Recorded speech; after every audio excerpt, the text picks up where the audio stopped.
नाग पूजा धार्मिक रूप से परंपरागत तरीके से धड़ल्ले से चालू होगी, इसको कोई नहीं रोक सकता।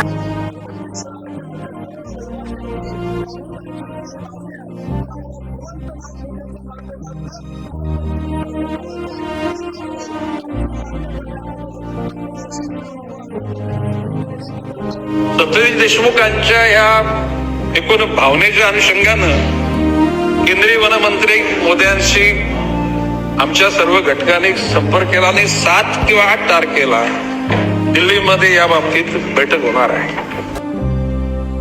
शिराळ्याच्या नागपंचमीच्या पार्श्वभूमीवर शिराळकरांना नाग पकडण्याची परवानगी देण्याचा निर्णय केंद्र आणि राज्य सरकारने घेतला।